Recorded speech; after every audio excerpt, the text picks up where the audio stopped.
Hope you're having a great Thursday. Thanks so much for joining us here on THV 11 News at Noon. I'm Michael Aaron alongside meteorologist Nathan Scott here with a first look at the forecast. Fun fact, 100 days from Christmas. No. What? Already? You know, we've been It's coming too fast. We ran that story this week that's like, you better start shopping now.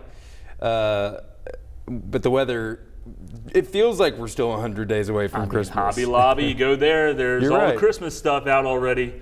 But yeah, it does not feel like fall. No. It's just around the corner, even though it is, because next Wednesday, that's the official start of fall with the autumnal equinox taking place. And here's the latest information because you know it's dry. The U.S. Drought Monitor came out this morning and abnormally dry conditions all throughout central Arkansas, but there is moderate drought now classified for that little orange area. Includes a sliver of Pulaski County, Lono County, and a small part into Jefferson County. Here's visible satellite. We got those clouds bubbling up with the daytime heating. Temperatures warming up once again into the low to mid 80s already. More clouds into southeast Arkansas. Nothing showing up on radar, but I'm not going to rule out there could be maybe a stray shower or sprinkle out there through the course of the afternoon. Most of us will stay dry. The chance of showers and storms does go up on Friday.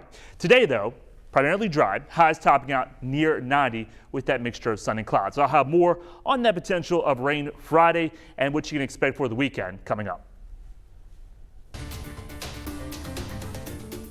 New at noon, we now know the names of the two people killed in a Little Rock shooting yesterday.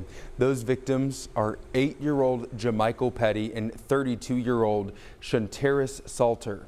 The woman and little boy were found dead in a home on Nichols off of 18th Street yesterday afternoon. According to police, detectives worked through the night to find the person responsible. They have now arrested a suspect. You see him right there. Malcolm Esther was arrested early this morning and is charged with capital murder. Police tell us the investigation continues this afternoon, so be sure to stay with us right here on THV 11 and THV11.com for the very latest. The U.S. passed another grim milestone yesterday when it comes to COVID-19. 1 in 500 Americans have died from the virus. That is more than 663,000 people. Vaccinations have been highly effective at preventing COVID deaths, and a key FDA panel will look at possible booster recommendations this week.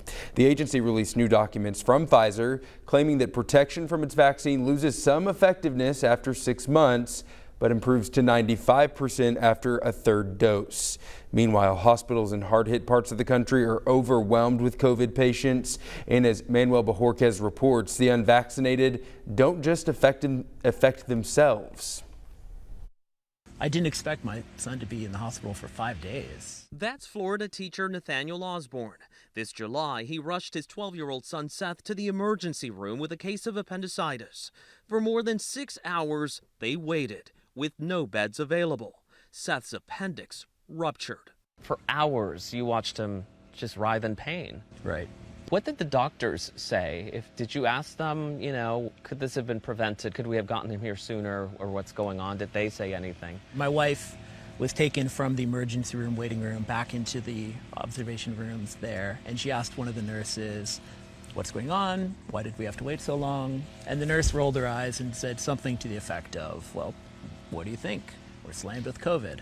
Seth recovered, but Florida's COVID crisis continues. Sometimes we have to limit all the other cases that we need to do, especially elective cases. Dr. Marcos Mestre is chief medical officer at another hospital, Nicholas Children's in Miami.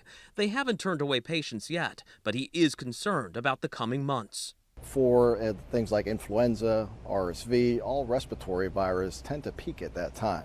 So if we get that in addition to COVID, I'm really concerned about our capacity here, not only in space, but also with staffing. The problem and the suffering extends far beyond Florida. In Alabama, ICUs are above 100% capacity across the entire state. Earlier this month, 73-year-old Ray Demonia suffered a cardiac episode. His family called 43 hospitals in 3 states for help. He was transferred to a hospital in Mississippi 200 miles from his home and died there on September 1st. And in Idaho, hospital ICUs are so close to capacity that they're forced to send patients across their state border to Washington, which is dealing with its own crisis. We know that people who have debilitating and painful conditions are having to wait. These are people who are suffering unnecessarily because our hospitals are overwhelmed with COVID patients. Here in Florida, the number of COVID patients in hospitals has started to come down, but it's coming down from record highs. And again, Dr. Mestre here at Nicholas Children's Hospital shares this concern of a combined COVID and flu surge in the fall, especially if people refrain from both vaccines. Manuel Bojorquez, CBS News, Miami. We want to take a closer look at some of the positive trends we're starting to see in Arkansas as we fight the COVID surge here. We're seeing a decrease in the number of active cases and hospitalized patients across the state. The state reported 1,900 new cases on Wednesday. That is lower compared to a week ago. You can see there on your screen a leveling off or a slight decline in the number of cases since last month. Right now, hospitalizations are below 1,100 for the first time since the end of July. Something to keep in mind here, the vast majority of these hospitalizations are people who have not gotten vaccinated. The health department reports 37% of adults have not gotten their COVID-19 shot. Slightly more than 50% of eligible Arkansans have and are now fully vaccinated. All right, let's switch gears now. What's next for the city of Little Rock now that Mayor Frank Scott Jr.'s proposed sales tax increase is no longer an option? Well, Mayor Scott says he's now shifting his focus to make adjustments to the current 3/8 cent sales tax. It's set to expire at the end of this year. But Vice Mayor Lance Hines says that really won't impact the city's budget. So there's no loss of revenue. The 3/8 cent was going to expire. All the projects associated with that 3/8 cent will either be completed by year end or the funding's there if they trickle into 2021 completion to complete them. Mayor Scott has not said whether he will introduce a new proposal to replace that 3/8 cent sales tax, but says he is still focused on improving the capital city. Hines, meanwhile, says he will not support another tax unless it supports crime prevention in the city. And fresh off this Little Rock special election, car dealership mogul Steve Landers is now throwing his hat into the 2022 race for Little Rock mayor. On Twitter, he promised pro-business leadership, low taxes, and to be tough on crime.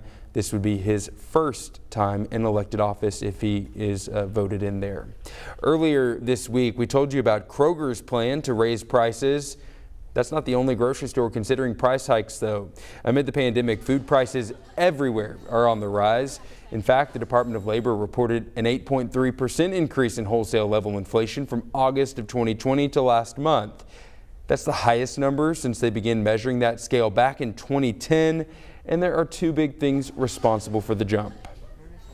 The supply chain has really been interrupted, and therefore when the supply is short and demand is high, prices are going to increase. So there's a real labor shortage right now, especially at the manufacturing and processing level. And that all trickles down to local grocery aisles and you as well. So what are some products we can expect to see with higher price tags? Corn, potato chips, soft drinks, meat, and bottled water are just a few. A desperate call for action now on climate change. Why the United Nations says countries need to make good on their promises. Plus, the pandemic has given a lot of people time to reflect on the past. And for one Oregon woman, that meant trying to find her long-lost love. Her incredible journey a little later, Nathan.